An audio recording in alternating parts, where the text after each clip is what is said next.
Middle ഈസ്റ്റിലെ യുദ്ധം ഭയാനകരമായ ഒരു വഴിത്തിരിവിലേക്ക് നീങ്ങുകയാണോ എന്നുള്ളതാണ് പ്രധാനപ്പെട്ട ചോദ്യം. ഇപ്പോഴിതാ കഴിഞ്ഞ 10 ദിവസമായി തുടരുന്ന അമേരിക്കയും ഇറാനും തമ്മിലുള്ള യുദ്ധം മിഡിൽ ഈസ്റ്റിൽ ഭയാനകരമായിട്ടുള്ള ഒരു സാഹചര്യം തന്നെയാണ് സൃഷ്ടിച്ചിരിക്കുന്നത്. ഇറാനെ 4 കോണുകളിൽ നിന്നും വളയാൻ ഒരു വലിയ യുദ്ധത്തിനുള്ള തയ്യാറെടുപ്പ് അമേരിക്ക ആരംഭിച്ചിട്ടുണ്ട് എന്നുള്ള റിപ്പോർട്ടുകളാണ് ഇപ്പോൾ ലഭിക്കുന്നത്.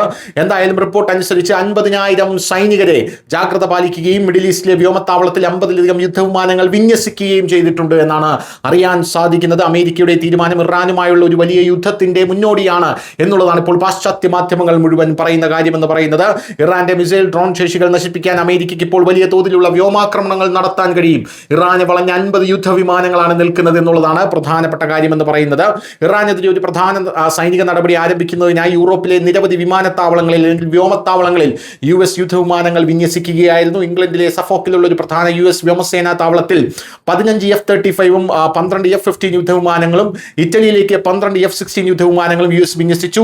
ജർമ്മനിയിലെ സ്പാങ്ഡാഹ്ലൈമിലുള്ള ഒരു US സൈനിക താവളത്തിലും 12 F-16 വിമാനങ്ങൾ വിന്യസിച്ചു. US പ്രസിഡന്റ് ഡൊണാൾഡ് ട്രംപ് ഉത്തരവിട്ടാൽ ഇറാനെതിരെ സൈനിക നടപടി സ്വീകരിക്കാൻ ഈ ജെറ്റുകളെല്ലാം പൂർണ്ണമായും തയ്യാറെടുക്കും എന്നുള്ള റിപ്പോർട്ടുകളും നമുക്കിപ്പോൾ ലഭിക്കുന്നുണ്ട്. എന്തായാലും ജർമ്മനിയിൽ നിന്നുള്ള F-16 വിമാനങ്ങളും ബ്രിട്ടനിൽ നിന്നുള്ള F-35 യുദ്ധവിമാനങ്ങളും അയച്ചിട്ടുണ്ടെന്ന് ഒരു അമേരിക്കൻ ഉദ്യോഗസ്ഥനെ ഉദ്ധരിച്ച് ന്യൂയോർക്ക് ടൈംസ് റിപ്പോർട്ട് ചെയ്യുന്നു. കൂടാതെ ദീർഘദൂര ആക്രമണങ്ങൾക്കായി ആകാശത്ത് ഇന്ധനം നിറയ്ക്കുന്ന വിമാനങ്ങളും വിന്യസിച്ചിട്ടുണ്ട്.